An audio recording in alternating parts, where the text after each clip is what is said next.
Ser podcast. Estás escuchando El Abierto de Hoy por Hoy. Cada día analizamos las noticias más relevantes de la actualidad, las claves políticas, económicas y sociales, con las voces de los protagonistas y los distintos puntos de vista de nuestros tertulianos.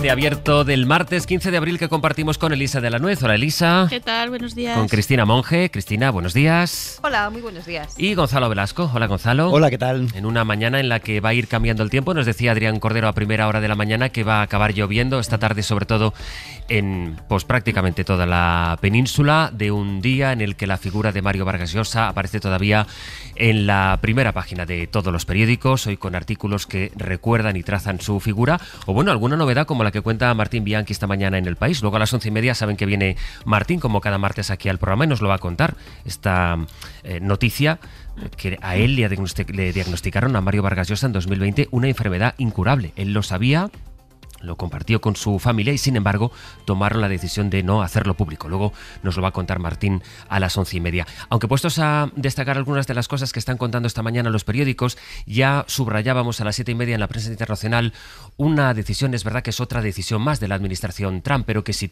nos abre un nuevo frente, más allá de los aranceles, de la guerra comercial, más allá de la inmigración, con esa fotografía de ayer en el despacho Oval recibiendo a Bukele con honores. Está también esta decisión de congelar $2.000 millones a la universidad más rica y una de las más prestigiosas de las que hay en los campus de Estados Unidos, que es Harvard. Ángel Villascusa, hola de nuevo. ¿Qué tal? La decisión la ha tomado la administración y además avisa: 2.000 millones se congelan ahora, pero pueden llegar a congelar 9.000 millones. Sí, en su guerra contra la dictadura woke, el presidente Trump da un paso más y empieza a congelar los fondos de las universidades. La primera ha sido, lo decías, Harvard, la más prestigiosa de todo el país, pero avisa a la administración Trump que no va a ser la única. De momento congela esos $2.000 millones en financiación, aunque en juego hay un total de 9.000 millones. Esto después de que no se hayan plegado las exigencias del presidente, como reformar el sistema de admisión, la contratación del profesorado o eliminar los programas de diversidad, equidad e inclusión, pero sobre todo por no hacer por no hacer lo suficiente para evitar esto,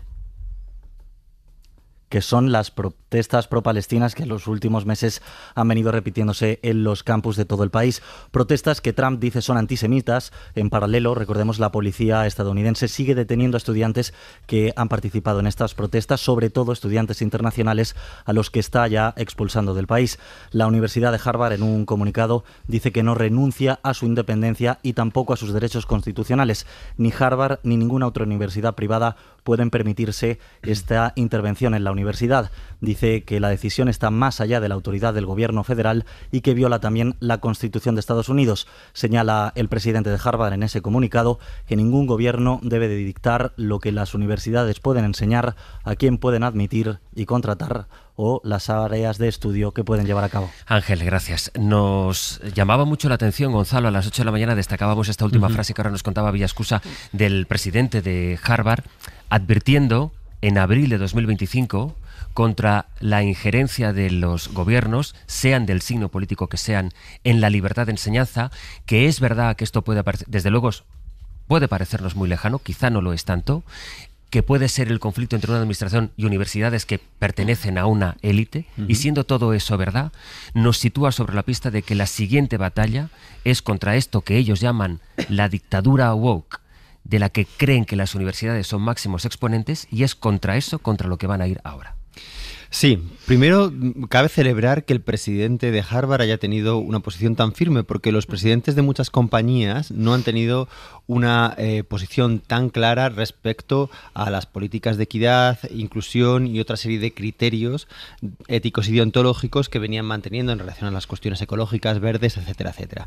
Así que, primera cuestión, puede que aquí tengamos un bastión de defensa de algo que no es algo así como la dictadura woke o como una ideología concreta, sino que es un espacio donde se piensa, se reflexiona y se intenta perfeccionar el contrato social. Estas universidades, parece que me mentira que haya que decirlo ahora, Harvard no es un índice y un foco de radicalidad precisamente.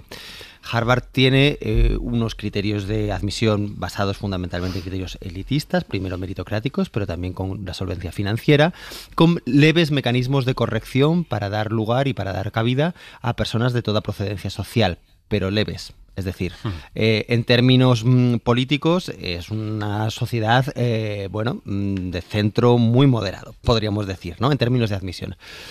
Que el blanco de la administración Trump esté en los criterios de admisión quiere decir que cierra cualquier atisbo de apertura a la igualdad de oportunidades y que cierra el privilegio de recibir un conocimiento de calidad a una élite. Ya está, a una élite además racialmente determinada y económicamente determinada.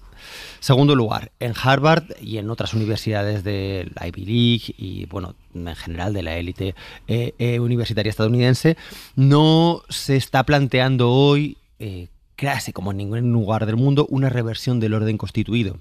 Son lugares donde se piensa el orden constituido, se defiende el orden constituido y se intenta perfeccionar el orden constituido. Esto hay quizás a ciertos ímpetus revolucionarios que no le gusta, pero es así, no estamos en un momento de inversión del orden. Estamos en un momento en el que se piensa el contrato social democrático liberal, cómo modificarlo, cuáles son los patrones de justicia mejor aplicables, y eso es lo que hacen profesores como Michael Sandel, que enseña en Harvard, como hizo históricamente John Rawls, que enseñó en Harvard, y como se ha hecho desde allí, ¿no? Entonces parece mentira que estemos definiendo algo tan fundamental y tan básico.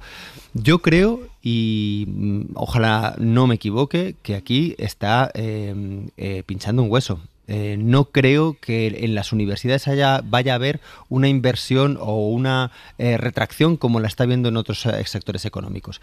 Y espero que de aquí pueda surgir un conato de contestación y de reflexión crítica acerca de lo que está pasando en Estados Unidos. Es decir, que las universidades, de la misma manera que lo están haciendo algunos jueces, sean ese dique de contención que, por ejemplo, no han sido las tecnológicas en cuanto a las condiciones que está imponiendo Donald Trump. Y además todo esto, Cristina, se completa con algo que no me parece menor, que está ocurriendo y estamos viendo en las universidades, como esta invitación a la delación de los alumnos universitarios que se considere que estén incumpliendo las normas, una suerte de, no sé si llamarlo inquisición, pero desde luego sí, un llamar, movilizar a que haya denuncias y a detenciones que estamos viendo de estudiantes que han participado en manifestaciones pro-palestinas en Estados Unidos. Bueno, y eso nos recuerda a los peores tiempos de la Alemania pre-Segunda Guerra Mundial, ¿no? Estas políticas del chivatazo, de instar a castigar, a denunciar sin mayor prueba, sin mayor... Yo creo que nos lleva a los peores recuerdos de los momentos previos a los episodios más oscuros que hemos vivido. Es muy relevante esto de Harvard, por lo que comentaba Gonzalo, y entre otras cosas porque Harvard, efectivamente, siendo una universidad de élite, como es conocida, es una universidad también que se ha destacado por tener una política muy proactiva en materia de inclusión y de diversidad. Una universidad que ha buscado históricamente, con unos sistemas de cuotas y demás, incorporar a estudiantes de diferentes procedencias culturales. Siempre en una élite económica, eso es cierto, pero con un acento importante en las cuestiones de diversidad. Yo creo que eso le hace especialmente fácil que Trump la convierta en uno de los blancos de sus de su campaña, ¿no? y de todas esas políticas. Y quería resaltar también el tema de lo woke, o sea, porque cuando se empezó a utilizar este término, esa parte de lo woke estaba muy asociada a aquello que se llamaba las políticas de cancelación, el rechazo a poder discutir o a poder incorporar, sobre todo en el mundo universitario, a profes o a actividades, a conferencias que cuestionaran, ¿no? Cuestión de elementos y valores progresistas. A día de hoy, en boca de Trump y de los trumpistas, woke es todo lo que tiene que ver con los derechos humanos. Cuando se pone en cuestión políticas de diversidad, políticas de inclusión, etcétera, etcétera, lo que se está haciendo ya es atentar directamente contra los derechos humanos. Entonces, mucho ojo, porque las palabras, el sentido de las palabras, ¿no? El significado de las palabras, que sabemos que siempre es un terreno de disputa política. De hecho, ya sabéis que hay quien dice que el principal poder lo tiene quien define el diccionario, ¿no? O sea, quien dice lo que significan las cosas. Bueno, pues ese wokismo que empezó con una concepción muy determinada, en estos momentos yo creo que ya en boca de Trump se asemeja a todo lo que tenga que ver con los derechos humanos. Entonces, que una universidad como Harvard, que como bien decía Gonzalo, no es precisamente un centro de revolución, contestación, ni nada que se le parezca a eso, que tenga que plantarse es muy, muy, muy significativo. Elisa.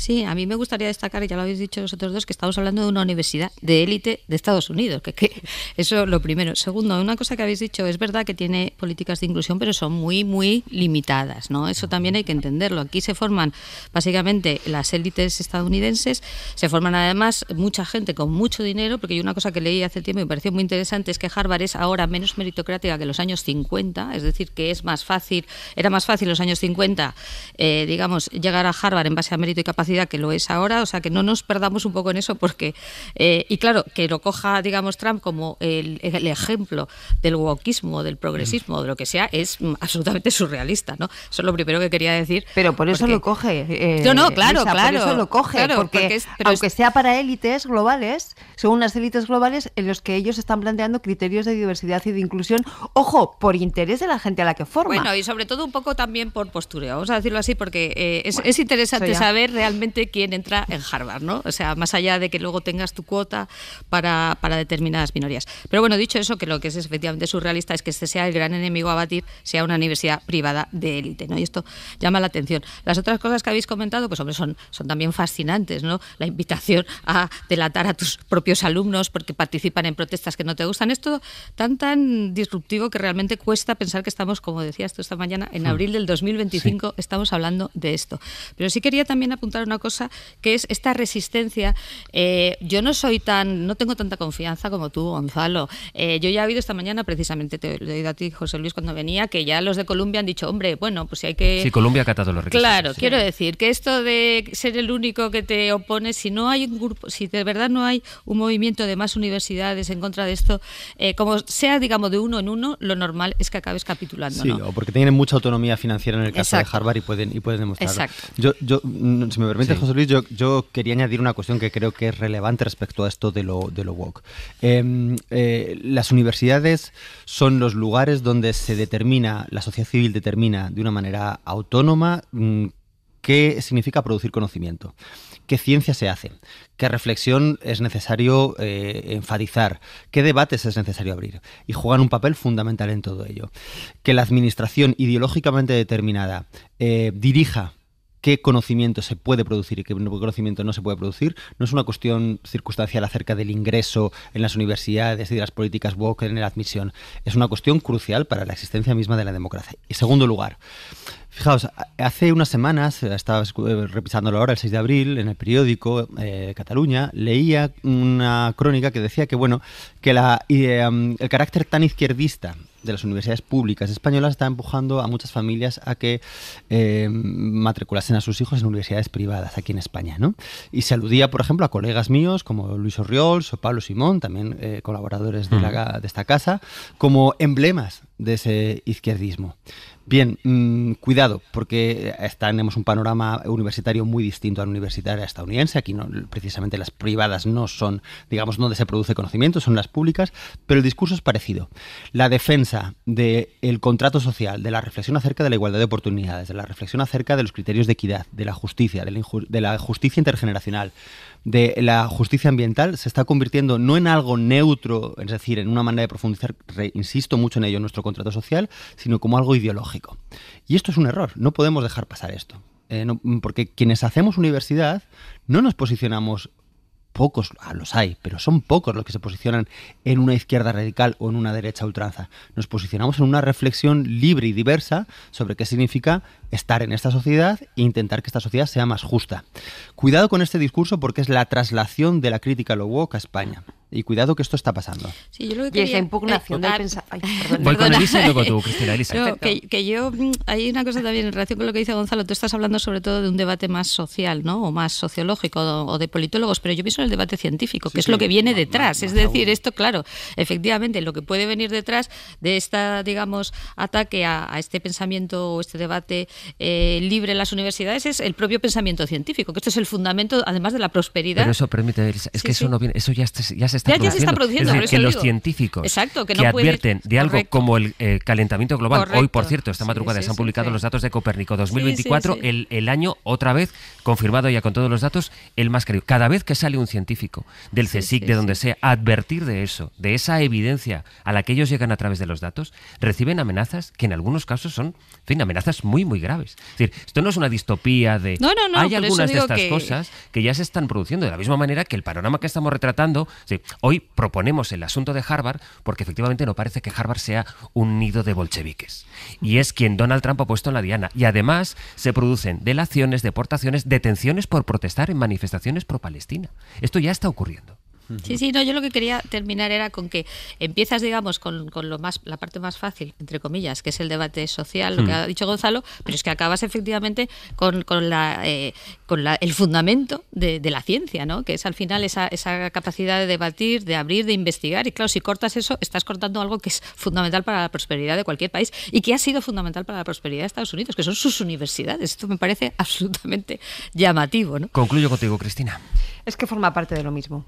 Es que para mí esa es la clave. Es que no se puede entender las políticas que en estos momentos, ¿no?, está planteando Trump frente a las universidades sin entender todo su constructo político y su propuesta estratégica.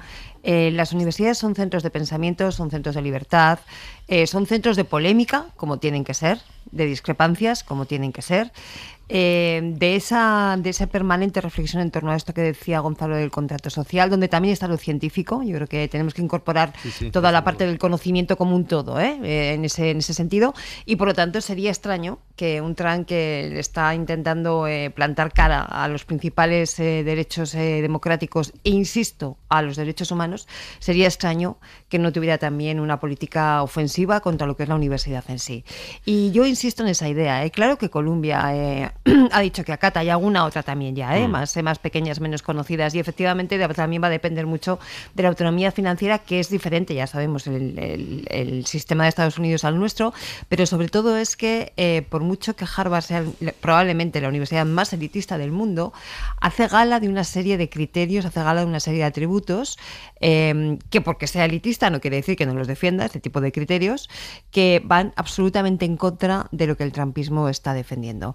Y por acabar un poco la idea, ¿no? No creo yo que Harvard plantee ese tipo de políticas porque sea, como ya hemos dicho todos, ¿no?, excesivamente tolerante con algunas cosas, o porque sea una Dalí de las políticas súper progres o súper de izquierdas. No, es que considera que para formar a las élites de abogados, de economistas del mundo, es importante para ellos, para su formación, que convivan con élites de otras partes del planeta para que puedan entender las dinámicas y las claves culturales de cada uno de ellos. Es una cuestión de estrategia empresarial, no es otra cosa, pero es verdad que lo tiene. Y eso es justo uno de los temas contra los que Trump pelea con mayor intensidad. Queríamos empezar esta mañana con esta novedad que hemos conocido a lo largo de esta madrugada, la decisión de Trump, de su administración, de congelar $2.000 millones para Harvard, con la amenaza de que sean 9.000, y la respuesta de Harvard.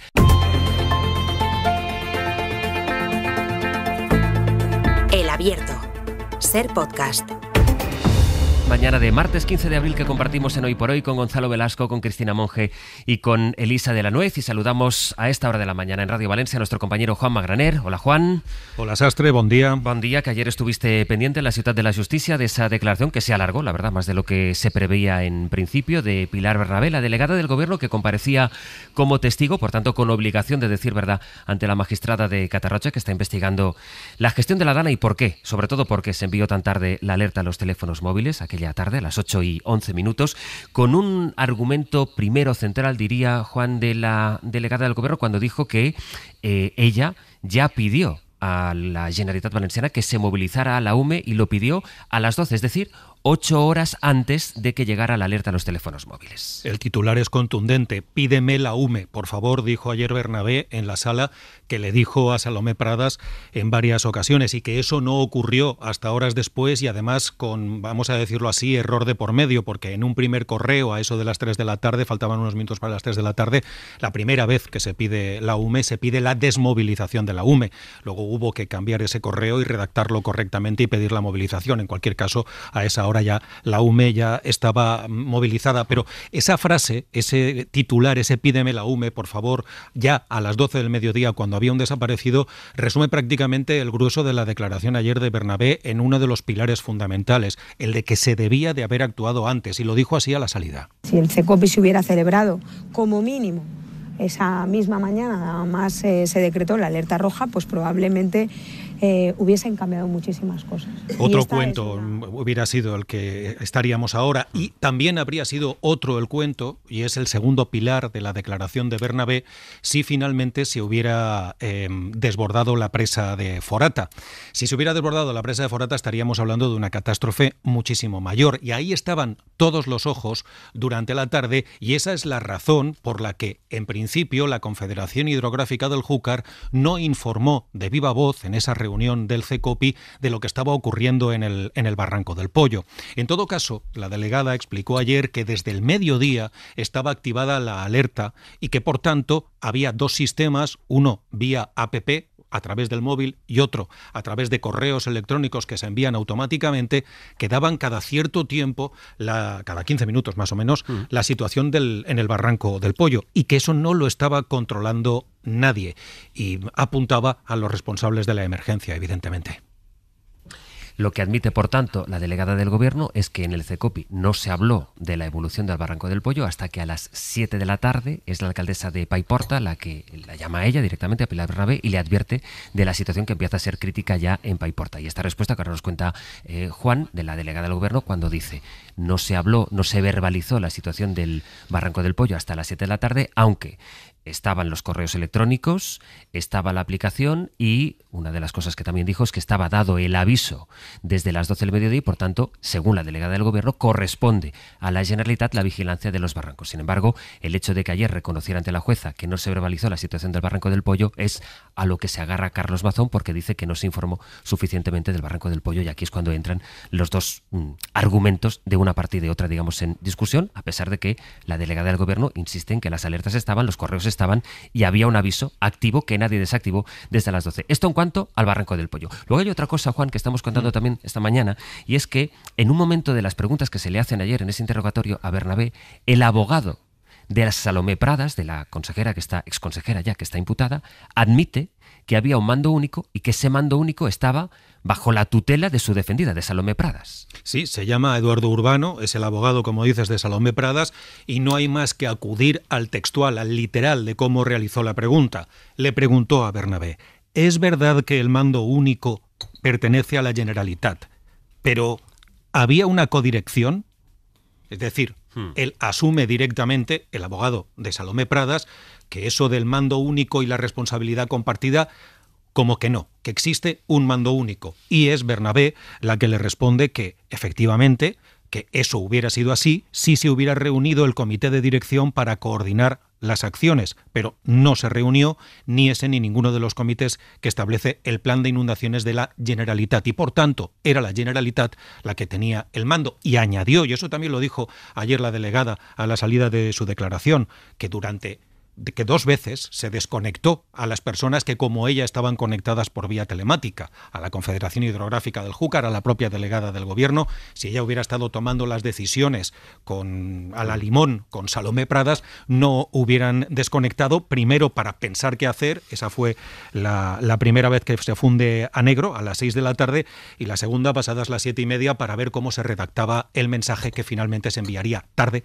a las 8:11. Por tanto, el abogado de Salomé Pradas, una de las imputadas, la exconsejera de Emergencias, que fue quien dijo ante la jueza, por cierto, la semana pasada, que ella era la responsable pero que no tenía ni idea de la gestión de las emergencias, admite en su forma de hacer la pregunta a Pilar Bernabé que había un mando único.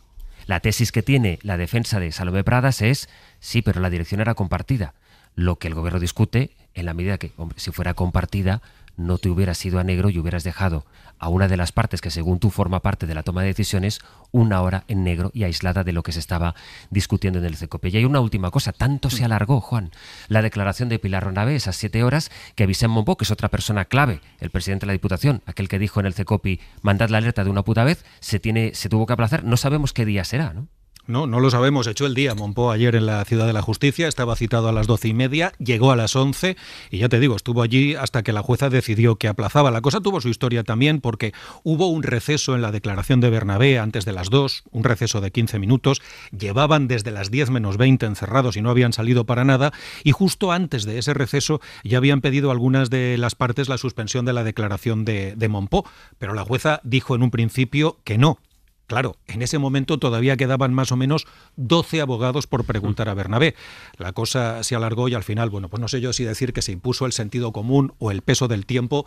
La cosa es que la jueza dijo que suspendía y suspendía de momento sine die. No hay fecha, por tanto, para una declaración importante, la de Vicent Mompó, no obligado a estar en el CECOPIA, eso hay que decirlo, pero que sí que estuvo y que fue precisamente quien dijo de esa forma tan sonora y tan gráfica: por favor, la alerta de una puta vez. Magraner, gracias. Un abrazo, Sastre. Esto es lo que dio de sí ayer esa larga declaración de Pilar Bernabé ante la jueza de Catarroja. A la vuelta lo comentamos.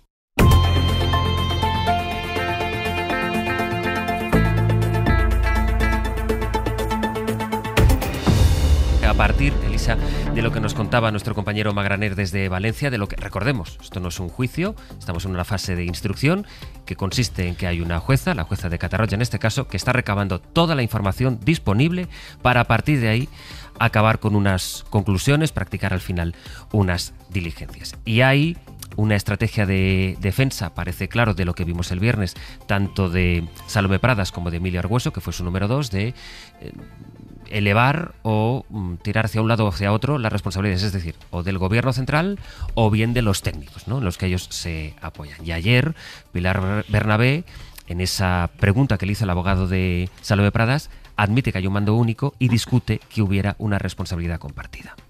Sí, bueno, como estaba diciendo antes fuera de micrófono, una vez que, digamos, no has asumido la responsabilidad política de una gestión absolutamente desastrosa, cosa que tenía que haber pasado en el minuto 1, y ligas, como está haciendo el señor Mazón, su, digamos, posible asunción de responsabilidades a una responsabilidad judicial, entramos en un terreno que ya no tiene nada que ver, ¿no? ¿Por qué? Porque el juzgado de instrucción, como estamos viendo también con estas declaraciones de tantísima gente tan largas, evidentemente está haciendo un trabajo que, a mi juicio, más allá del tema penal, insisto que eso es evidente que le corresponde, está haciendo un trabajo que tendría que haberse hecho desde el minuto 1, yo diría, pues a lo mejor una comisión técnica, una comisión de investigación, es decir, qué pasó exactamente, porque también hay que decir una cosa: si las competencias estaban claras, y viendo las normas sabes de quién eran las competencias, eso no es el problema es un poco todo lo que sucede el día 29 y, digamos, la cantidad de cosas que no funcionan bien, insistiendo que la responsabilidad es de la Generalitat, cosa que es que de verdad que no admite dudas si te vas a las normas. Por eso me llama un poco la atención que tengas que ir a un juzgado de instrucción a declarar 7 horas para contar esto. ¿Por qué digo esto? Porque si se hubieran hecho las cosas como yo creo que hubiera sido razonable, inmediata asunción de responsabilidades políticas, que son evidentes y clarísimas, y luego examinar qué es lo que falló en el mando, qué es lo que falló, si es que hubo algún fallo en la información, qué es lo que hubiera podido hacerse de otra forma, hubiéramos aprendido algo. ¿Por qué digo esto? Porque en el juzgado de instrucción vamos a pasear muchísima gente, va a haber muchas declaraciones, hay una estrategia de defensa que es lógico, que es decir, la gente va a defenderse cada uno, digamos, su falta de responsabilidad.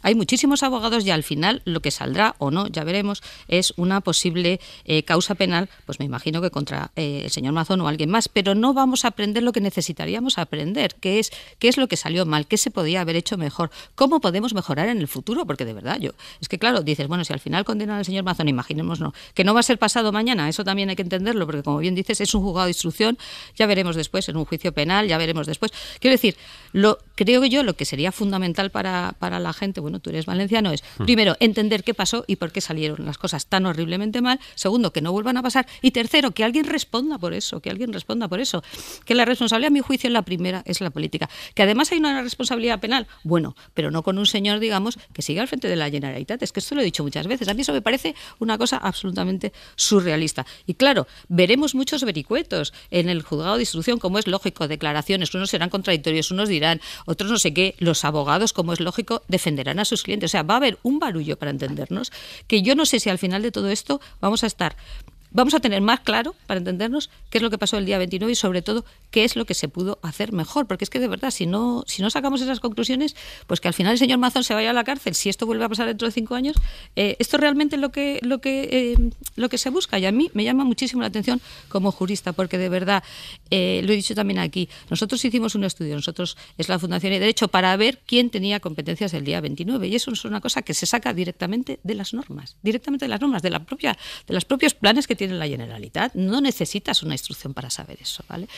Y con eso me callo, porque de verdad que es una cosa que me... No parece que la jueza tenga ninguna duda sobre eso, porque cada vez que se ha intentado elevar la responsabilidad, la jueza ha dicho, y en sus autos hasta ahora, que es como se va manifestando la jueza, que quien tiene la responsabilidad de la protección civil, y más en ese momento de la emergencia, era el gobierno autonómico. Es que no se puede tener dudas sobre eso, por eso es lo que te quiero decir, porque tú te lees las normas, como cualquier jurista, y ves de quién es la responsabilidad. Y luego puedes empezar a hablar si llegaron, digamos, la información, el tiempo que llegó, puedes hablar de muchas cosas, pero la responsabilidad del mando era de la Generalitat, y para eso no te tienes que ir a un juzgado de instrucción. Eso es lo único que digo. Cristina. Que estemos preguntándonos esto cuando han pasado ya 6 meses. 6 meses, sí. Y 228 muertos encima de la mesa. Que el presidente de la Generalitat siga en su cargo. Es alucinante. Y que todavía no tengamos una explicación coherente de lo que pasó esa noche, creo que es un escándalo para cualquier demócrata. Ni izquierdas ni derechas, para cualquier demócrata, directamente. Sí, totalmente de acuerdo. Dicho eso, efectivamente las cuestiones penales se dirimirán en el tribunal, como decía Elisa, ¿no? Pues la jueza está instruyendo y veremos a ver dónde llega la cuestión. Pero estamos viendo una estrategia clarísima, que es la de yo no he sido, ¿no? O sea, yo no tengo competencia, o yo no tenía la responsabilidad, o eran los técnicos o el gobierno de Madrid, que además lo llaman así, ¿no? Entonces, en ese sentido, creo que es una estrategia bastante evidente y que probablemente tendrá las patas cortas, pero eso efectivamente el ámbito judicial responderá. Desde el punto de vista político, a mí me llama la atención y me preocupa mucho lo que vimos el pasado viernes en boca de la consejera Salomé Pradas, ¿no? Cuando se derrumba ante la jueza diciendo que es que ella no sabía de eso, ya no sabía de emergencias. Y creo que es una reflexión muy importante que tenemos que hacer, porque un responsable político no tiene por qué ser un experto en la rama que está gestionando, pero tiene que saber en qué consiste su responsabilidad política, que no es ser ingeniera o ser experta en emergencias o cosas por el estilo, sino conocer primero cuáles son sus competencias y sus responsabilidades, preguntar a quienes saben, porque la consejera, como cualquier responsable político con cargos de gestión, tiene a su alrededor a un montón de personas expertas que sí que saben técnicamente de lo que tienen que saber, y una vez con esa información aplicar el criterio político, que es decidir, doy la alerta, no doy la alerta, confino, no confino, ese tipo de situaciones que son las que tienen que tener una responsabilidad política, porque ahí es donde está la legitimidad democrática de los que nos representan y de los que están gestionando lo público. Insisto mucho en esta idea, porque creo que si no podemos desviar el foco. La consejera no tenía por qué ser experta en emergencias, lo que tenía que ser consciente es de su responsabilidad política, que es con la información, con los datos, con el conocimiento que le ofrecen los expertos en emergencias, de los que está rodeada, aplicar el criterio político para decidir. Y eso fue lo que hizo, aplicar un criterio político, que fue no hacer nada. No hacer nada hasta que la situación ya a la mañana siguiente empezamos a intuir la dimensión de la tragedia. Entonces, como decía Elisa, que tenemos que aprender para ver qué se puede hacer mejor, yo creo que uno de los aprendizajes es este. Garantizar que todo aquel que tiene una responsabilidad de gestión en lo público sabe en qué consiste esa responsabilidad, sabe que no es una responsabilidad de carácter técnico, sino que lo que tiene que saber es que consiste en aplicar un criterio político y formarse para ello. Me parece que es uno de los elementos más escandalosos de todo lo que hemos estado viendo durante estos, insisto, ya 6 meses. Ayer preguntaron a Carlos Mazón sobre el criterio por el que puso a Salomé Pradas al frente de la Consejería de Interior, de la que dependía la gestión de las emergencias. Como consellera de Justicia e Interior, una experta en justicia, abogada, que ha sido en ejercicio, profesora incluso de la Universidad para Justicia Interior, acompañada de un equipo de especialistas en emergencias, la hace tan apropiada como cualquiera de las anteriores. Gonzalo. Es muy importante esto que señala Cristina, porque, bueno, cuando escuchamos los procedimientos a los que se está apelando, las averiguaciones de esta jueza de instrucción, nos damos cuenta de, bueno, pues de que es complicado, de que hay muchas comisiones, de que hay muchas intermediaciones, de que hay muchas fuentes de la información técnica, pero es que precisamente esto existe para que la responsabilidad de la decisión no caiga en la autonomía o el conocimiento técnico de una sola persona. porque efectivamente en ese caso sería inviable que se tomasen las decisiones correctas en cada momento. La responsabilidad está repartida dentro de una serie de intermediaciones técnicas y administrativas a través de las cuales se toma la decisión. ¿Cuál fue, por lo tanto, el error? Obviarlas, no contar con ellas, no confiar en ellas. ¿Y por qué se obvió y no se confió en ellas? Pues seguramente por un motivo, me aventuro a decir, porque se gobierna por miedo a los efectos sociales de las decisiones, primero. Se gobierna pensando en cuál va a ser la noticia y cómo ésta va a recaer en la opinión pública acerca de tu gobierno, acerca de tu partido o acerca de tu líder. Y este sería el segundo aspecto. Hay una verticalidad en las decisiones que es inoperativa en determinadas coyunturas, en este caso en una trágica como la que ocurrió en Valencia hace meses, ¿no? Esa, digamos, imposibilidad de tener una decisión autónoma hasta que no se consulte con el líder, que finalmente es en quien todo recae, y tanto los beneficios como los perjuicios. Y en segundo lugar, creo que tenemos que distinguir entre la responsabilidad administrativa y la responsabilidad moral. Vemos en esta resistencia a asumir responsabilidades un pavor a, digamos, el escarnio público, el escarnio ético, ¿no? A esta especie de quedar fuera de la comunidad ética que supone el hacerse responsable de una tragedia tan inmensa como la que acaeció hace unos meses.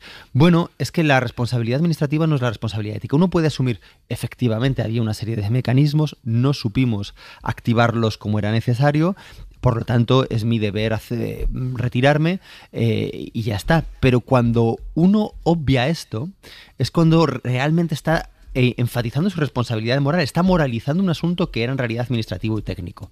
Y creo que esto es importante porque si no hay una confusión tremenda, ¿no? Cuando culpamos y cuando hacemos un reproche a lo que se hizo mal, lo estamos haciendo no desde un punto de vista estrictamente de son malas personas o merecen de alguna manera eso, quedar fuera de la comunidad de los morales, de los que piensan en los demás, de los que son empáticos. No es venganza en absoluto, sino es, bueno, aquí ha pasado una serie de errores que tenemos que conocer y es necesario que en toda administración esto funcione así, ¿no? Pero ellos mismos, con esta estrategia de defensa, son los que están moralizando el asunto. Y creo que esto lo desvía, lo pervierte todo de una manera realmente turbia, ¿no? Sí, yo quería también incidir lo que ha dicho Cristina, porque efectivamente es muy importante. La consejera no tiene que ser experta en digamos, en emergencias, pero sí tiene que tener claro que ella es la responsable política y si por las razones que sea, que no se ha reunido con los equipos, no tiene la información suficiente, le da miedo tomar decisiones, como ha dicho Gonzalo, ella es la que responde políticamente de eso. Y ya eso es lo que tiene que tener claro, porque eso va en el cargo, ¿no? Si ya no va en el cargo informarte un poco de tus competencias y si todo sale mal, digamos, dejar tu cargo, pues yo ya no sé qué es lo que va en el cargo, claro, pues dices, bueno, entonces usted que estaba, de aquí de figura, de no sé, entonces yo creo que esa idea de usted no tiene que ser experto, pero tiene que conocer sus competencias, sus funciones y, en el caso reunirse con sus expertos. Y si todo sale mal, se tiene que ir a su casa. Es como el ABC de la responsabilidad política. Y luego ya entramos, como dice Gonzalo, en el tema de la responsabilidad moral, el tema de la responsabilidad judicial. Y eso cada vez en España se ve menos. Desgraciadamente vemos que la gente se atrinchera en sus puestos después de desastres. Bueno, este desastre no es una catástrofe. Digamos, diciendo, bueno, que lo diga un juez, ¿no? Que diga un juez que yo al final he cometido un delito. Digo, pero ¿esto qué es, no? Y la otra idea que creo que también es importante en un caso como esto, habláis mucho de, claro, el miedo a la toma de decisiones, claro, porque tienen un coste social, tengo que cerrar colegios, tengo que decirle a la gente que no vaya a trabajar, pero es que en eso consiste también la responsabilidad de un político, y si no consiste en eso, entonces, perdón, no se dedique usted a la política, dedíquese usted a otra cosa porque no sirve para esto.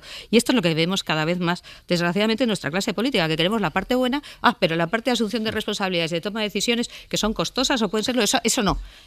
Habrá que ver qué es lo que dice Vicent Monpó, es otra pieza importante en esta investigación que ahora intenta reconstruir la jueza de Catarroja, el presidente de la Diputación de Valencia, que es del Partido Popular, que estaba allí presencialmente en el CECOPI, que, como se ha dicho tantas veces, fue quien apremió a que se mandara la alerta a los teléfonos móviles. Las 9:18, a la vuelta, los aranceles con esa reunión que hoy va a tener en Washington el ministro español de Economía, Carlos Cuerpo, con el secretario del Tesoro de los Estados Unidos. El Abierto. SER Podcast. En Bruselas está el corresponsal comunitario de la SER, que es Enrique García Pozo. Enrique, buenos días. ¿Qué tal? Buenos días. Pendiente de la reunión que tuvo ayer el representante el comisario de Comercio de la Unión Europea con su homólogo de Estados Unidos, y nos decías ya esta mañana a primera hora, Enrique, que el comunicado de Bruselas es más bien escueto, señal de que de momento hay intención de negociar, que eso Europa es verdad que lo ha tenido desde el primer momento, aunque otra cosa es que haya avances o resultados. Sí, al menos por parte de la Comisión no tenemos demasiada información más allá del compromiso o la voluntad de seguir negociando, de seguir aprovechando estos 90 días como una ventana de oportunidad, aunque, bueno, los avances o la falta de avances, es verdad que ayer la pelota, al menos comunicativa, estaba en el tejado de Washington, porque la reunión de Maroš Šefčovič con sus homólogos estadounidenses terminaba coincidiendo con una rueda de prensa de Donald Trump en la Casa Blanca, en la que regalaba toda una lista de palabras, digamos, poco amistosas hacia los 27, con el discurso que viene siendo habitual en Trump, que la Unión Europea se aprovecha de Estados Unidos, que la Unión Europea no compra los alimentos ni los coches estadounidenses, justo lo contrario que hace el pueblo estadounidense, aunque esas palabras, esto es interesante, contrastaban con lo que dijo horas antes en una entrevista en la Fox, uno de sus principales asesores económicos, que se estaban haciendo enormes progresos en las conversaciones con Bruselas, y ahí ese asesor económico apuntaba a beneficios para los trabajadores del sector del automóvil. Lo que sí sabemos es que Bruselas mantiene encima de la mesa la propuesta de 0 aranceles a los bienes industriales, algo que beneficiaría y mucho a la industria del automóvil estadounidense. No sabemos si el comisario llegó a Washington con alguna propuesta nueva, porque por parte de la Comisión, como decías, tenemos ese escueto tuit en la línea prudente y discreta con la que Šefčovič y su equipo siguen afrontando estas negociaciones, aunque sí resaltaba el comisario que se necesita un esfuerzo significativo por ambas partes, y escribía desde Bruselas que la actitud sigue siendo constructiva y que Bruselas está dispuesta a llegar a un acuerdo justo, mientras que aquí en la capital comunitaria su portavoz nos recordaba que en estas negociaciones se mantienen las dos vías, la del diálogo, la de la búsqueda del acuerdo, pero también la de los preparativos para lo que pueda ocurrir si las negociaciones no funcionan. Realmente esperemos que esta conversación funcione, nos decía su portavoz, pero todas las opciones siguen estando encima de la mesa. At the moment, we're focusing on negotiations with our US counterparts. Commissioner Šefčovič is in Washington, but in the absence of a negotiated outcome that is. Por eso seguimos con todos los preparativos para lo que pueda ocurrir, porque no descartamos ninguna opción. Nos decía ayer el portavoz de Comercio de la Comisión, Sastre. Enrique, gracias. Es verdad que justo cuando se produce este acercamiento de Europa otra vez a Washington, allí directamente en los Estados Unidos, pues escuchas que Donald Trump no parece que esté sembrando el campo para que haya un acuerdo. La Unión Europea se creó para perjudicar a Estados Unidos en materia comercial y tienen que sentarse en la mesa. Lo están intentando, pero la Unión Europea se está aprovechando terriblemente de nosotros. No se llevan nuestros alimentos ni nuestros coches. Nosotros tenemos millones de sus coches. Luego otro momento destacado de esa comparecencia ante los medios en el despacho Oval, junto a Nayib Bukele, al presidente de El Salvador, que recibió con honores en la Casa Blanca. Le preguntaron por los vaivenes, porque ya saben que los aranceles ahora sí, ahora no, ahora de esta manera, ahora de esta otra. Y entonces dice Trump: soy una persona muy flexible, pero no cambio de opinión. Con este contexto de fondo es en el que hoy se produce el encuentro, será esta tarde hora española, de Carlos Cuerpo, el ministro español de Economía, con el secretario del Tesoro de los Estados Unidos. ¿Quién es el secretario del Tesoro? Pues aquella persona que dijo que acercarse a Asia, como hizo Pedro Sánchez la semana pasada, era tanto como cortarse el cuello. Y la persona que está intentando negociar con el Partido Popular un acuerdo con los aranceles, que aparte es una persona de la que todo el mundo destaca, tiene ánimo conciliador, quizás sea por eso, por la que sea él quien va hoy a ver allí al secretario del Tesoro de Estados Unidos. Jordi Fàbrega, buenos días. Hola, buenos días. ¿Cuál es la expectativa que tienen en el Ministerio? Bueno, pues lo que hacen tanto en el Ministerio como también en la Secretaría del Tesoro de Estados Unidos es asegurar que estas reuniones para tratar cuestiones bilaterales entre Estados Unidos y España, que es una reunión que estaba prevista antes de esa frase que recordabas ahora del secretario del Tesoro criticando el acercamiento de España a China, y que en este encuentro no está en el orden del día hablar de los aranceles, porque esta es una negociación que está llevando la Unión Europea lleva y está llevando desde Estados Unidos el Departamento de Comercio y no del Tesoro. Esto lo decía ayer en una entrevista el secretario Scott Bessent. Well, the Spanish economics minister was just a pre-arranged meeting. He and I have never met. So that is not a trade sit down. Bessent decía que la reunión estaba prevista de hace tiempo, que nunca se ha visto con cuerpo. De hecho, va a ser el primer encuentro entre ellos dos y también va a ser el encuentro de más alto nivel entre representantes ministeriales de la administración Trump y del gobierno de Pedro Sánchez. Y ese es también el argumento que están repitiendo desde el Ministerio de Economía, donde explican que esta reunión estaba concertada desde principios de abril, que incluso se tenía que haber producido antes, pero que se tuvo que posponer por problemas de agenda, y que en todo caso Cuerpo se ha coordinado con el negociador europeo del tema arancelario, el comisario Šefčovič. Se coordina y se encaja muy bien también con la visita de la Comisión, y estamos, como decía antes, en continuo contacto con el propio comisario para ser capaces de coordinar bien los mensajes que tienen que ver con la Unión y de apoyar también la actuación del comisario.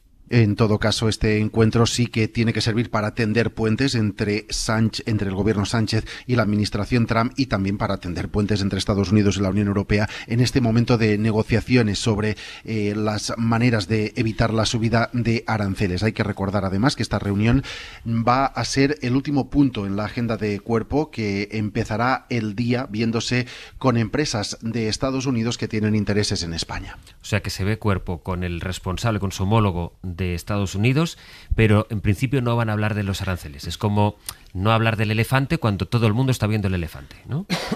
Esto es lo que están diciendo, aunque es evidente que, aunque no figure difícil, en el orden, ¿no?, del día, claro, es el asunto que más está enturbiando las relaciones entre Estados Unidos y la Unión Europea, sabiendo que ni uno ni otro son los negociadores oficiales, pero evidentemente igual algo tienen que decir, un papel a jugar en estas negociaciones. Pues mañana lo contaremos. ¿Qué tal sale ese encuentro hoy? Gracias, Jordi. Hasta luego. De momento, y al hilo del acercamiento o del encuentro que tuvo la semana pasada Pedro Sánchez en Pekín con Xi Jinping, primero fue a Vietnam, ya saben, y luego fue recibido por el presidente de la República Popular China, esta reflexión que hacía ayer Alberto Núñez Feijóo.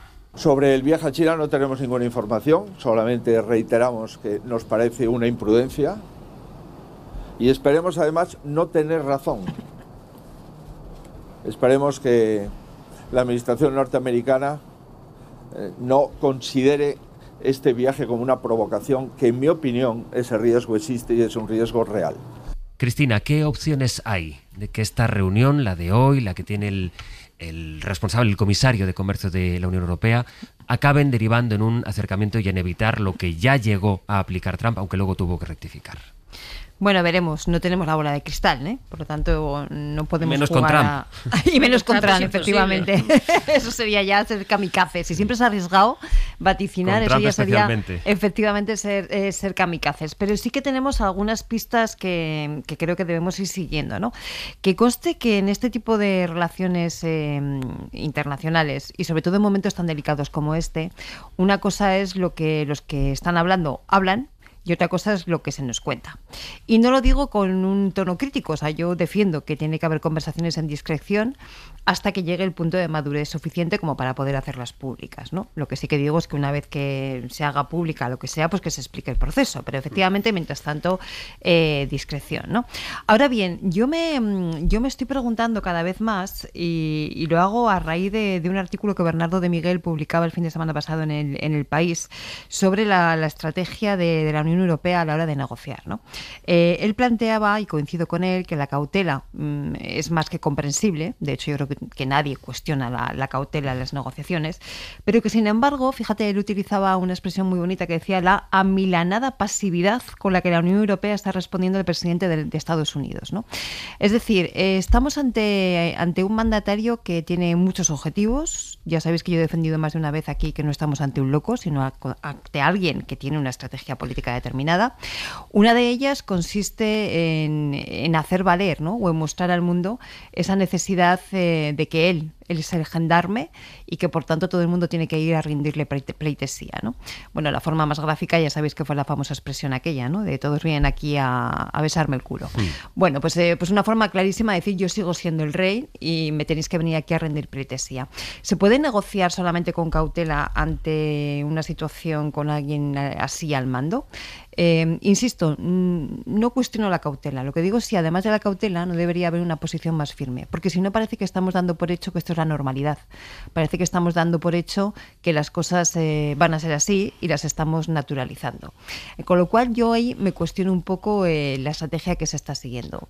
Al mismo tiempo, me parece que es interesante, y lo digo en alusión a las declaraciones de Feijóo, que mandatarios europeos vayan haciendo gestos, porque en política muy importante son los gestos. Y mientras Meloni acude a ver a Trump, Sánchez va a ver a Xi Jinping haciendo gala de la capacidad que tiene cualquier Estado y además coordinado con la Unión Europea para buscar socios en el conjunto del mundo, y por lo tanto la estrategia yo creo que tenemos que entenderla como ese global, ¿no? Como ese total. Pero insisto, me hago muchas preguntas últimamente sobre si no sería necesario que la Unión Europea tuviera una posición más firme y sobre todo tendente a dejar claro que no avala de ninguna manera esta nueva concepción de la geopolítica que Trump nos pone encima de la mesa. Gonzalo.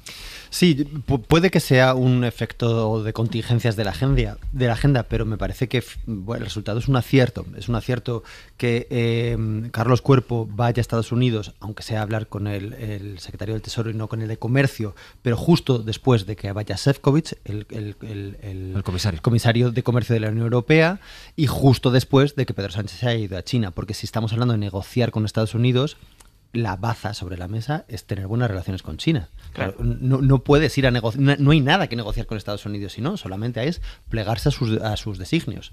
Entonces, eso es una condición de posibilidad, tener unas buenas relaciones. Una visita a China como la de Pedro Sánchez, que por cierto la agenda es pública, o sea, eso de que no se sabe nada de lo que ha hecho allí como si fuese algo secreto, no es verdad, eso que dice Feijóo, o sea, se sabe perfectamente.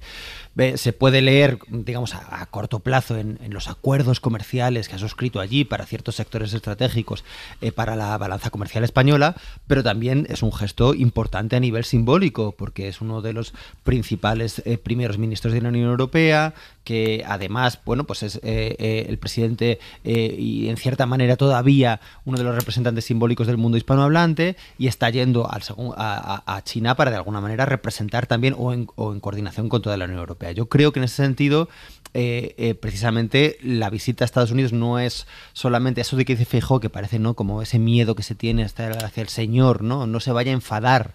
Pues me parece que todo lo contrario, es una manera de ir a Estados Unidos con capacidad y una cierta autonomía de negociación. Yo solamente quiero recordar también, por otro lado, esto me he hecho una consulta muy rápida, pero que Scholz, el anterior primer ministro alemán, fue a la India en abril del 24 y en octubre del 24 a China, que Macron fue en abril del 23 a la India y a China en enero del 24, que von der Leyen ha ido a la India en febrero del 25 y que va a China parece ser en julio del 25. Pedro Sánchez fue a la India en octubre del 24 y ha ido a China ahora. Es decir, es crucial y va en la línea de los principales líderes de la Unión Europea seguir abriendo mercado con los otros grandes potencias económicas, precisamente para tener esa capacidad negociadora, de la que yo desconozco todo, pues puede ser que sea milanada y que sea demasiado tenue todavía, pero es una condición de posibilidad al menos tener esa capacidad de virar hacia otros mercados y que por lo tanto Estados Unidos no nos puede amedrentar, ¿no? Sí, bueno, yo quería lo primero hacer una observación filológica, porque mi hermana, que es filóloga inglesa, me ha dicho que explica, por favor, que kiss my ass quiere decir hacer la pelota, ¿eh? Lo digo porque cuando la gente oye eso, lo que piensa es hacer la pelota y no la traducción está un poco soez, pero simplemente aprovecho los micrófonos. Literalmente, no voy a discutir yo una filóloga inglesa. No, pero es que me ha dicho, Didic, por favor, y literalmente es lo que dice. Literalmente es eso, pero digamos un angloparlante lo que entiende es hacer la pelota. Quizá, pero bueno, dicho eso, que Donald Trump no sea el personaje que más metáforas utilice en este universo. No le veo con tanta finura como para decir hacerme la pelota. Veamos poesía en Donald Trump. Venga, yo también quiero que sea un buen Bartes. No es poesía, pero es un poco lo que sí quería, y eso enlazaba con una cosa que ha dicho Cristina, y también leí el artículo de Bernardo de Miguel. Yo creo que hay una cosa importante en la Unión Europea y estoy totalmente a favor de la cautela, y también son las formas, que eso tenía que ver un poco con lo que habéis dicho de la discreción. O sea, la Unión Europea aquí se está, digamos, comportando de forma tradicional, pero yo creo que eso está bien. Cuando te enfrentas precisamente a un personaje como Donald Trump, el que tú sigas con un estilo negociador absolutamente ortodoxo, vamos a decirlo así. Nuestro propio ministro creo que tiene también un estilo totalmente ortodoxo de una persona seria. Creo que eso es un valor en sí mismo. Y eso enlaza con una idea que me parece interesante. Antes hablábamos de los checks and balance y las universidades. Aquí los checks and balance han sido los mercados, que han sido los que han corregido el tema de los aranceles. ¿Por qué digo esto? Porque, claro, los mercados, en sentido, digamos, las bolsas sí tienen esa capacidad de decir, oiga, mire, esto es una locura, esto nos hunde las bolsas, esto por aquí no. Y tienen también otra cosa muy interesante. Cuando ves este estilo negociador, esta tranquilidad en la Unión Europea, lo ves como un sitio seguro. Y un sitio seguro es un sitio donde se invierte. Y esto me parece que es relevante. Con respecto a lo que decís también de los viajes, a ver, los viajes bien están, pero claro, tienes que ser en el contexto de una unión o de una coordinación con la Unión Europea. Yo creo que esto es lo básico, tanto el viaje de Meloni como el de Pedro Sánchez, porque tú decías, Gonzalo, ha habido muchos viajes, pero en un contexto diferente. El contexto ahora es la guerra comercial, la guerra arancelaria, y por tanto, y el principal valor que tiene la Unión Europea es evidentemente que es un mercado muy grande. Y esto es importantísimo. Y hay que mantener eso, más allá de los gestos de decir, oiga, que se lo puedo vender también a China, se lo puedo vender a Vietnam, sí, pero nosotros somos un mercado único, tremendo, y ese es el valor y eso es lo que hay que mantener. Yo quiero creer que, digamos, todos estos movimientos se producen relativamente coordinados. Entiendo que el ministro está coordinado con el comisario, pero es que esto me parece fundamental, porque más allá de los gestos y decir, oye, si yo tengo otros mercados, me puedo ir con China, hombre, pero lo importante es que sea un bloque único negociador frente a Trump, y eso sí que creo que es muy relevante. Pero vamos a ver, a mí me parece que es inconcebible pensar que en estos momentos históricos Pedro Sánchez haya podido ir a China sin estar coordinado con la Unión Europea. Por eso he dicho que yo entiendo que sí. Sí, pero no te contestaba a ti, Elisa, digo, contesto a esas críticas que se hacen. Pues claro, obviamente, es más, creo que no arriesgamos mucho si decimos que forma parte de esa estrategia coordinada en la cual von der Leyen muestra la cara más amable y mientras tanto otros mandatarios europeos pues efectivamente van poniendo piezas para que luego tengan opciones a negociar, que es un poco lo que estaba comentando Gonzalo, ¿no? O sea, yo entiendo que el panorama es ese. Ahora bien, si es verdad que la cautela, la seriedad son importantes, también lo es que la firmeza no es menos. Yo creo que aquí no se cuestiona la cautela en ningún momento, ni la discreción, ¿eh? Yo he empezado diciendo, ojo, que hay conversaciones que necesitan discreción, eso es obviamente, eso es así. Pero una cosa es sí, otra cosa es la firmeza. Y la firmeza quiere decir que para plantar cara no vale solamente con decir vamos a negociar y es bueno dialogar y tenemos que llegar a acuerdos, que por supuesto habrá que decir algo más, sobre todo con alguien que está amenazando el orden internacional, la legalidad internacional, pero etcétera, por traducirte, Cristina, ¿eso significa, Aranz, que en vez de posponer los aranceles se apliquen ya? No, yo no hablo de aplicar aranceles, yo hablo del discurso mucho más firme un discurso por parte de la presidenta von der Leyen, efectivamente. Tú echas de menos un poco a Borrell. Puede ser, dilo así, efectivamente. Podría ser. Un poco más de sinceridad. Bueno, podría ser. Un poquito más, efectivamente, de cómo decía él, esto de hay que jugar al poder de verdad, ¿no? ¿Qué expresión utilizaba Borrell? No recuerdo, me vendrá después a la cabeza. O a la política de verdad, o a la política para adultos, algo así comentaban. No recuerdo exactamente, ¿no? Cuál era la expresión. Pero efectivamente, o sea, y eso no está reñido con la cautela, ni está reñido con la discreción. Son cosas distintas. De hecho, creo que se complementan bastante bien. Hablando de políticos que ya no están en el primer nivel, en la primera línea de la política, bueno, Borrell acabó su mandato como alto representante de la diplomacia europea hace apenas unos meses. Hace unos años ya que dejó de ser ministro de Hacienda del Gobierno de España, Cristóbal Montoro, al que ayer vimos en el Congreso de los Diputados y regresó en el más puro estilo Montoro. Comparecía en la comisión que investiga la Operación Cataluña, la llamada Operación Cataluña, ya saben, ese aparato parapolicial que se creó con recursos del Estado para perjudicar los intereses políticos de los enemigos del gobierno en ese momento, del Partido Popular, tanto los partidos independentistas como especialmente Podemos. José Coello, ¿qué tal, Josu? Buenos días. ¿Qué tal, Sastre? Buenos días. Decía que regresó Montoro al más puro estilo de lo que nos tenía acostumbrados cuando era ministro de Hacienda. Sí, fue una de las comparecencias en comisión de investigación más surrealistas que yo he visto en el Congreso de los Diputados, porque Montoro volvió a ir a la Cámara como quien vuelve a casa de sus padres siendo adulto, conociendo cada rincón, a quien saluda, conociéndose a sí mismo y en este caso tirando de personalidad, marca de la casa, el chascarrillo. Que yo no tengo mucho que hacer, el lunes de Semana Santa, porque yo ya estoy mayor y estoy ya para hacer estos recuerdos de lo que pasó, de lo que no pasó. Ya dentro de la sala habló poco de la Operación Cataluña y cuando habló se refirió a otro tipo de Operación Cataluña. Yo sí he conocido una Operación Cataluña, que ha sido la operación del rescate de Cataluña. Ha sido la operación del Fondo de Liquidez Autonómica Reforzada a partir de que llega a Cataluña un gobierno en el año 15 claramente independentista. Suficiente para pasar a la carga. Tuvo para todos. En rifirrafe con los independentistas. ¿Usted me respeta o me voy? Un momento. Quiero decir, solo falta. Un momento, por favor. ¿Usted qué es? Un momento. Señora. No, señora no. O señoría o diputada. También ataques contra Podemos. Pero no han cambiado nada. Han estado en el gobierno y han hecho unas leyes de igualdad, de tal, pero no han hecho nada. Nada. O sea, todo relaciones sexuales. Montoro también tuvo reproches contra Sánchez por decir que iba a traer de vuelta a Carles Puigdemont. Y el señor Sánchez es el que dijo que lo iba a traer. ¿O no se acuerda? Se me ha recordado usted. Dijo, lo voy a traer a España. Yo lo voy a traer a España. De paso, negó conocer a Villarejo o a la Policía Patriótica. La verdad es que esta comisión, estoy diciendo, y pues me pregunten ahora a mí, que si Hacienda estaba en la Policía Patriótica, es que de verdad, es que es una cosa... Luego dicen que me río. Y como con final, habló mucho Montoro de sus orígenes jienenses. Tocaron las campanas de la Catedral de Jaén. El que aparecía siempre era el señor Rufián, que por cierto es de Jaén. Oiga, no es mala suerte nacer en Jaén, ¿eh? Para estupefacción Sastre del resto de diputados que le afearon el tono y la actitud durante toda la comparecencia. En fin, Josué, gracias. Un abrazo. Antes decías, al hilo de la Dana, Elisa, la importancia de las comisiones parlamentarias para llegar al fondo político de las cosas y para, en teoría, esto el papel que lo sostiene todo, pues bueno, en teoría, por una parte van las responsabilidades penales, digamos, para eso están los tribunales o legales, y luego las responsabilidades políticas en las comisiones. Bueno, pues estamos viendo la comisión de la Operación Cataluña, en este caso, luego en el Senado está la comisión que averigua o que quiere averiguar sobre el caso Koldo, donde ayer, por cierto, se ausentó Jessica Rodríguez, la exnovia de Ábalos, porque alegó que tiene un cuadro severo de ansiedad, donde la semana pasada vimos, en fin, embozada de alguna manera, en teoría, la novia de Koldo García. Bueno, pues las comisiones de investigación. Sí, no, yo creo que está bien ver en qué se han convertido, ¿no? Yo creo que esta comparecencia de Montoro quizá es el mejor ejemplo para ver en qué se ha convertido en una comisión de investigación, ¿no? Es decir, esto va de una especie de show. Allí circula gente, pues eso, políticos jubilados que están muy sueltos, como es obvio, y esto da mucho que pensar. Yo como ciudadana española, dice, si estos son las comisiones de investigación del Parlamento, me da igual del Congreso o del Senado, no he visto la del Senado, pero me imagino también que debe dar mucho espectáculo, pues esto se ha convertido en una especie de reality, ¿no?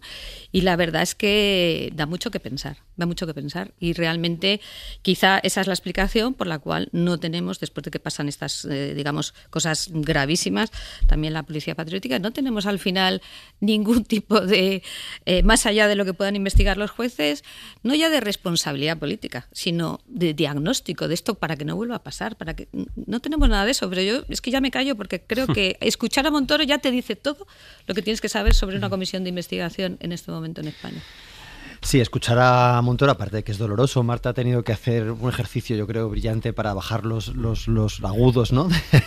de su voz, porque realmente es llamativo, pero yo creo que, fijaos, vale, la comisión parlamentaria a veces no sirven para nada, se convierte en un mero espectáculo, pero en este caso yo creo que sí que tiene una función memorística, y es que no puede volver a pasar que un gobierno ocupe el poder como lo hizo el ejecutivo de Mariano Rajoy, donde la impunidad era la marca de la casa y el chascarrillo era el modo de evidenciar que no pensaban y no tenían ninguna motivación para rendir cuentas ante la ciudadanía. Nos reíamos mucho de las bromitas, de los chascarrillos de Rajoy. Ayer Montoro hizo otro tanto con su peculiar estilo y podemos hacer un trabajo de archivo y recordar que aquello era así. Y ante las evidencias de corrupción, ante las evidencias de negligencia en muchos ámbitos, ante sencillamente la voluntad de debatir parlamentariamente sus decisiones ejecutivas y legislativas, la actitud era esta: el sarcasmo, la sorna y la negligencia en relación a sus responsabilidades. No se puede volver a gobernar así. Y realmente yo creo que esto no es solamente una cuestión personal o que, bueno, que los expolíticos... No, es una generación y es una generación en concreto del Partido Popular que específicamente ocupó las instituciones de esta manera. Y yo creo que merece la pena hacer ese trabajo de archivo comparativo. No es tanto una deriva de jubilación, sino que básicamente es bastante continuista con el modo en que se gobernaba, que mereció, y yo creo que de una manera justificada, una moción de censura.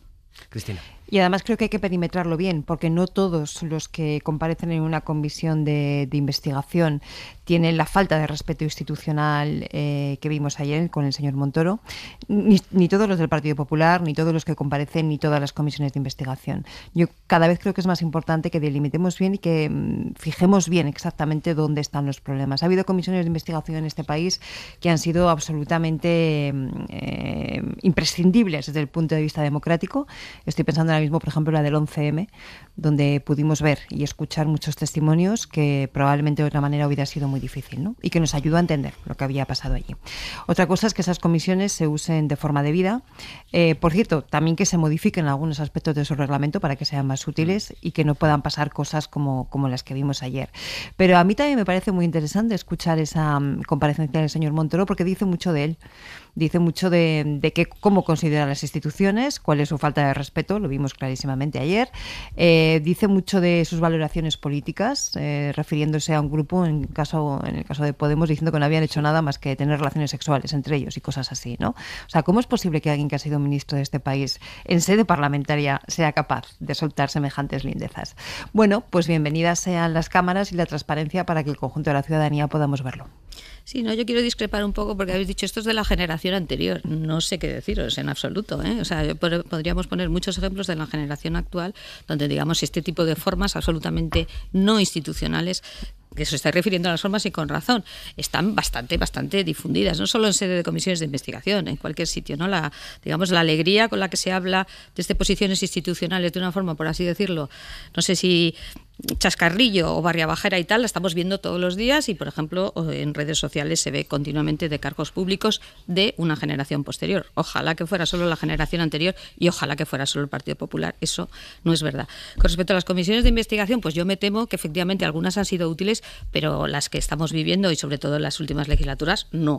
Hay una utilización política clarísimo, con lo cual la finalidad al final es pues un poco esto, ¿no? Que se pase la gente y tal, pero no realmente llegar a conclusiones, ver por qué se produjo lo que he dicho yo antes, ¿no? Cuáles son las causas y evitarlo en el futuro, que eso es para lo que está una comisión de investigación, porque para investigar los problemas judiciales están los tribunales. Yo recuerdo que la moción de censura fue consecuencia de una sentencia del Tribunal Supremo, ¿no? Quiero decir que fue la que desata la moción de censura, no consecuencia de responsabilidad política, rendición de cuentas ni de comisiones de investigación. Entonces, yo creo que sí que me parece muy representativo de para qué han quedado las comisiones de investigación, que pueda salir el señor Montoro y hacer este show y que todos lo tengamos que escuchar y sufra. Vamos, yo por lo menos sufro como ciudadana porque me parece una falta de respeto al Parlamento, pero también demuestra para qué está quedando el Parlamento. Y Elisa, pero es que entonces tenemos que acabar con el Parlamento también. Porque cuando vemos algunas de las sesiones que se convierten en un griterío y en unos insultos que no van a ningún lado. Cristina, es que a mí eso me parece muy grave. Eso no es acabar con el Parlamento, es la imagen que el Parlamento da a sus ciudadanos. Por eso digo que una cosa son las situaciones que se producen en una comisión de investigación, en un pleno parlamentario o donde sea,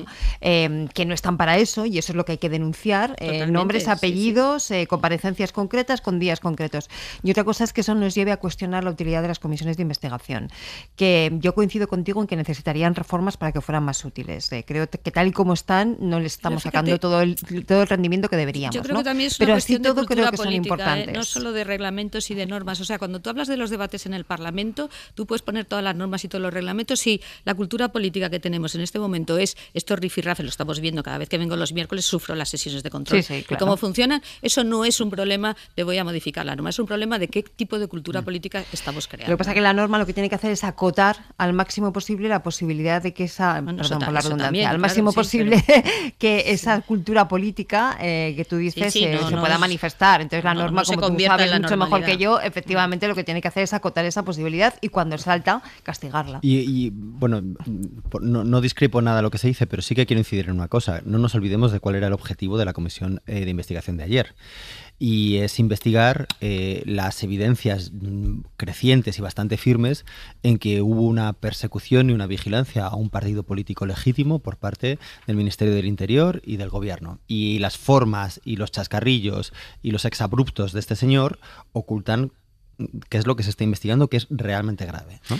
Hay todavía una imagen a la que antes aludía en el transcurso de este abierto, pero que no quisiera que dejáramos de escribir, que nos remite de nuevo a los Estados Unidos, donde, como les decía, el presidente de El Salvador se reunió ayer con Trump en la Casa Blanca y allí volvió a ofrecer su apoyo y ayuda para deportar a millones de personas migrantes. Saludamos a la corresponsal de la SER en Washington, Sara Canals. Buenos días. ¿Qué tal, Sastre? Buenos días. Una reunión, Sara, en la que ambos mandatarios mostraron sintonía, en que llega en pleno enfrentamiento además entre los jueces y la administración de Trump por el caso de un hombre al que las autoridades deportaron por error junto a otras 250 personas migrantes que según Washington son delincuentes.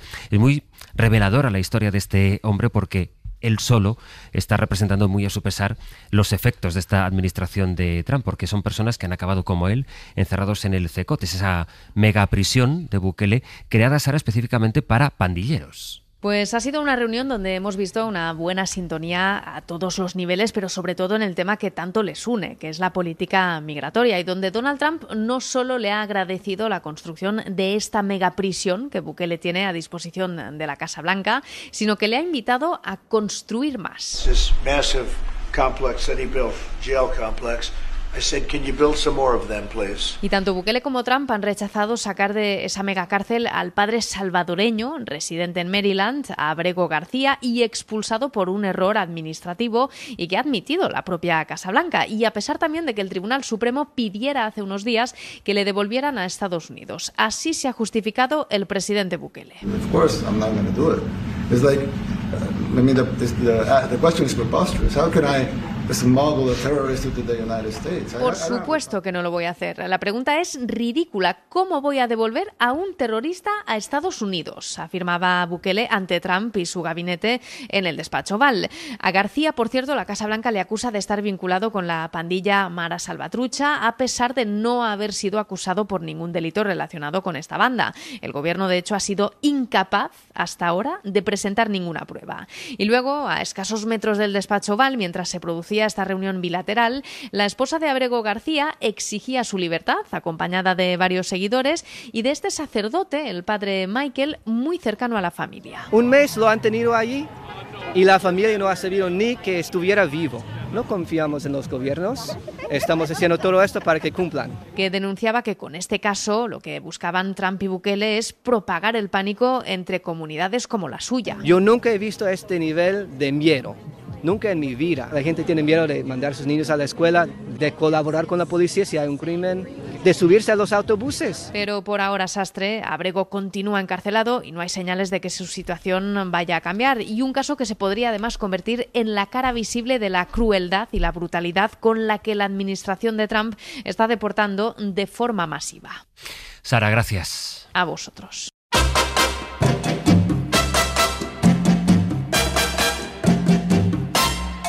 Lindo capullo de Alelí. Oye, ¿me estáis queriendo decir algo? Pascual Donate, Eva Cruz, buenos días. Esto no va por nadie. Vamos a ver si somos pocos y vamos a ser mal avenidos. No. Esto ahora os lo explica Pascual. Yo os cuento que ya está aquí el Comando Norte. Aitana Castaño y Nacho Carretero van a hablar de Muy Lejos, la película de Gerard Homs, protagonizada por Mario Casas, un chico que viaja a Utrecht como hincha del Español y en lugar de volverse con la muchachada futbolera, se queda ahí a buscarse la vida. Muy chula la peli. Muy chula, peliculón. Hablarás con Gerard Homs, que no solo es el director de esta, que es su primera película, sino que además es el coach de Mario Casas. De Mario Casas, sí. Así que le entrena para que actúe mejor. Y está impresionante en la película. Sí. Y hoy también entra en el Club de las Miss Experiencia una nueva socia, se llama Pilar, tiene 82 años y es una de las grafiteras del Festival Calle que se celebra estos días en Lavapiés.